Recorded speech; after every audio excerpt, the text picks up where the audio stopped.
You say you walk with God. But the question Leonard Ravenhill was never afraid to ask is another. How much has it cost you? Because, according to him, walking with God has never been measured by words, but by losses. Never by public declarations, but by private surrenders. And that's exactly where many drift away without realizing it. Jesus was clear when he said that before building a tower, someone needs to calculate the cost. Faith in the biblical standard doesn't begin with enthusiasm. It begins with renunciation. Ravenhill spent his entire life denouncing a spirituality that talks a lot about intimacy, but avoids anything that threatens comfort, control, and reputation. For him, the greatest danger wasn't blatant sin, but a negotiated devotion, walking with God only as long as the price is acceptable.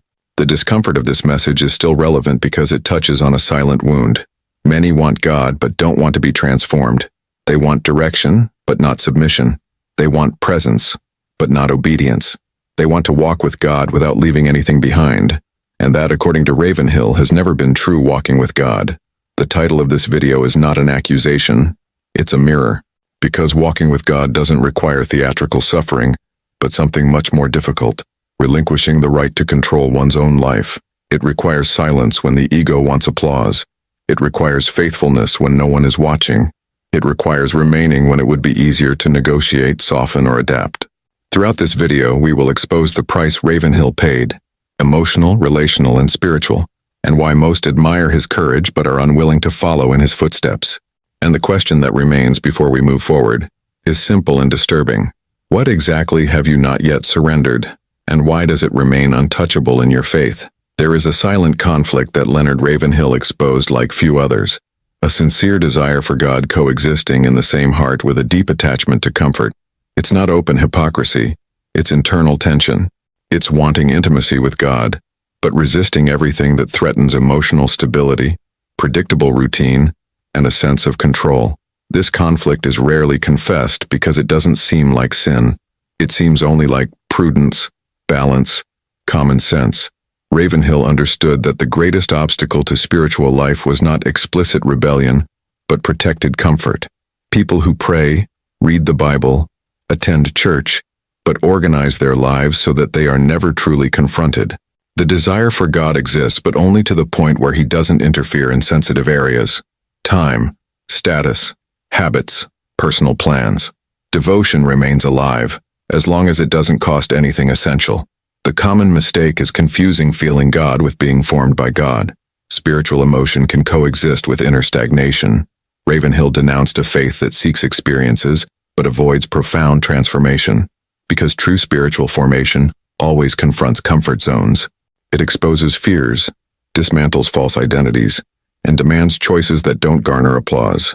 In practice, this conflict manifests in clear patterns: constant distraction to avoid silence, excessive spiritual activities to avoid dealing with the heart, a continuous search for stimuli to avoid facing the void. Comfort disguises itself as productivity, and escape is called zeal. Ravenhill used simple images to explain this.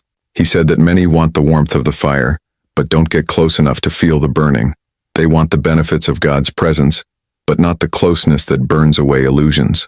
And the question this topic leaves us with is not whether you desire God. Almost everyone does. The real question is, what have you protected to avoid losing comfort, even knowing that this limits your depth with Him? Before we go deeper, take a moment to subscribe to the channel and comment where you're watching from, your city and country. This helps spread conversations like this to people who are quietly asking the same questions you are. Now, here is a truth Leonard Ravenhill understood intuitively, long before neuroscience gave it language. Deep spiritual intensity often feels more threatening to the human system than doubt itself. Doubt allows distance.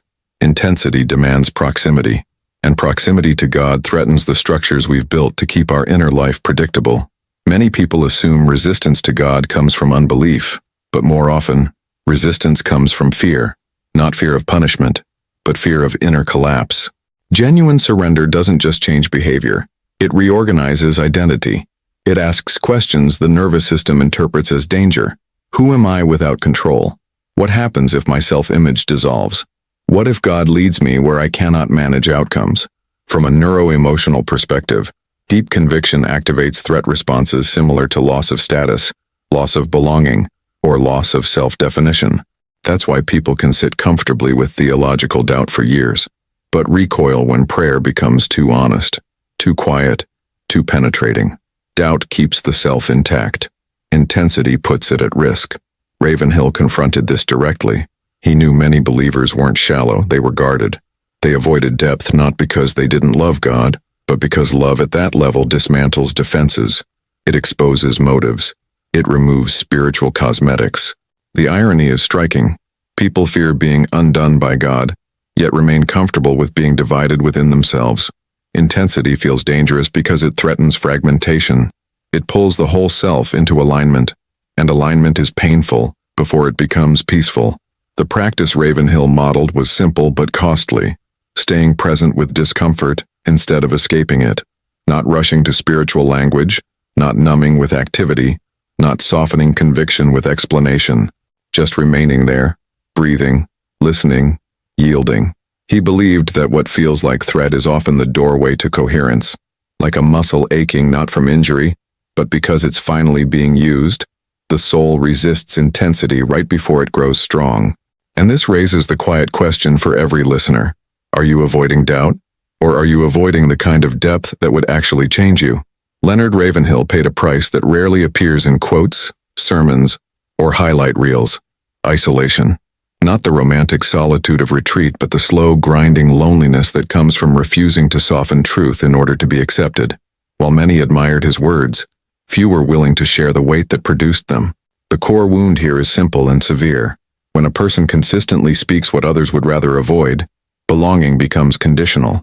Ravenhill's refusal to dilute conviction cost him invitations, platforms, and relational ease. He did not suffer because he was abrasive by nature, but because he would not negotiate the message to preserve approval. Psychologically, this kind of rejection activates the same neural pain circuits as physical injury. Social exclusion is not metaphorically painful. It is literally registered by the brain as threat and loss. Over time, this creates emotional fatigue, self-doubt, and a temptation to soften edges just to feel human connection again. Here is the unexpected insight. Ravenhill's authority did not come from charisma, volume, or intensity of delivery. It came from congruence. His inner life matched his public words. What he demanded of others, he submitted to himself. That alignment created credibility that could not be manufactured, and it also made compromise nearly impossible. This is why his message still unsettles. Many voices sound bold, but few are anchored. Ravenhill had no hidden second life, no private escape from the truth he preached, and that meant there was nowhere to rest except in God himself. The practical question this raises for the listener is uncomfortable but necessary. Where does the desire for approval quietly edit your convictions? Not through outright denial, but through silence, delay, or selective emphasis.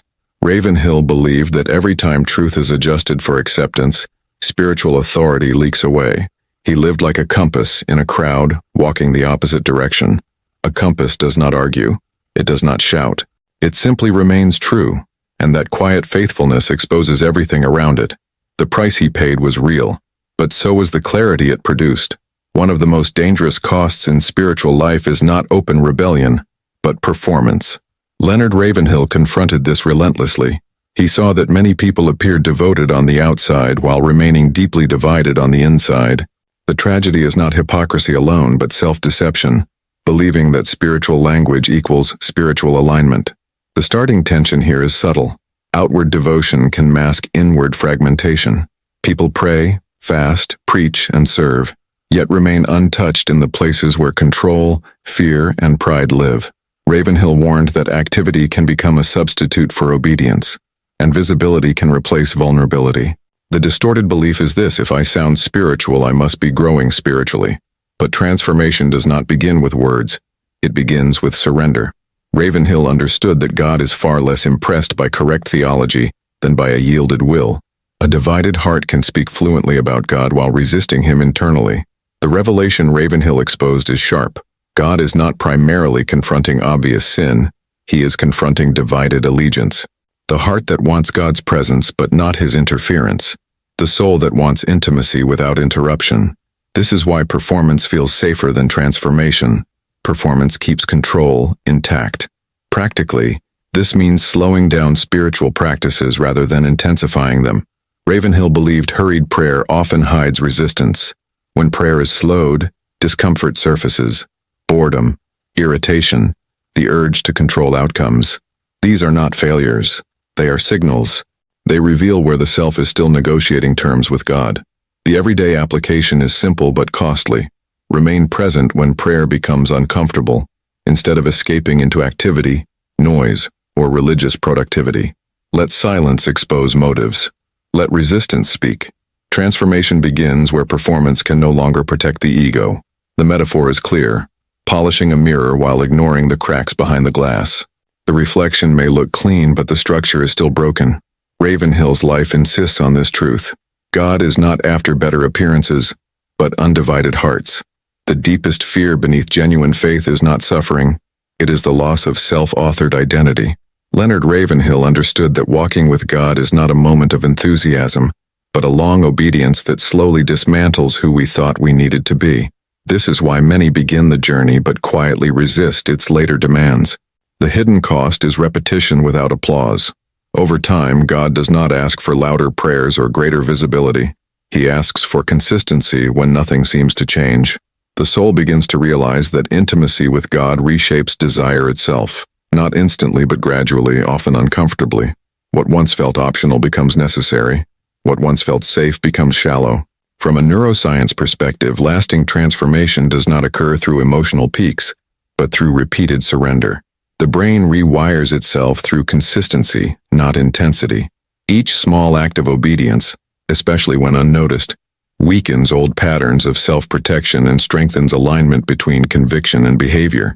This is why dramatic spiritual moments often fade, while quiet faithfulness endures. The major shift Ravenhill embodied is this: obedience does not follow desire. Desire follows obedience. Many wait to feel ready before yielding, but walking with God reverses the order. You obey first, and over time your inner world realigns. This is costly because it removes control over timing, outcomes, and emotional reward. The concrete step here is intentionally practicing unseen obedience, small acts of alignment when no affirmation follows, choosing truth over convenience in private, choosing restraint where indulgence would be easier, choosing faithfulness when motivation is absent. These moments train the soul. The metaphor is slow and uncompromising, a river carving stone, not through force, but through persistence. Ravenhill's life testifies that walking with God is expensive, not because God demands theatrics, but because he refuses to leave the self untouched. Heavenly Father, we come before you with open hearts and honest souls. We confess that many times we have desired closeness with you, yet resisted the cost that intimacy requires. Today, we lay down every illusion, every hidden negotiation, every comfort we have protected more than your presence. Search us, O God. Reveal what we are holding on to that competes with you. Where fear has disguised itself as wisdom, replace it with courage. Where control has masqueraded as faith, teach us surrender. Where weariness has dulled our hunger, awaken us again. Lord, we ask not for an easier path, but for a truer one. Shape our desires through obedience. Teach us to walk faithfully when no one sees, to obey when no reward is immediate, and to trust you when the cost feels heavy. Let our lives reflect integrity, not performance, transformation, not appearance. Strengthen those who feel tired in their pursuit of you. Heal those who have been wounded by striving. Restore joy where duty has replaced love. And give us grace to endure the slow, sacred work you are doing within us. May our walk with you be deep, steady, and real. Strip away what must fall, preserve what is true, and form in us a faith that lasts. We yield ourselves fully, not for what we gain, but for who you are, in humility, surrender, and trust.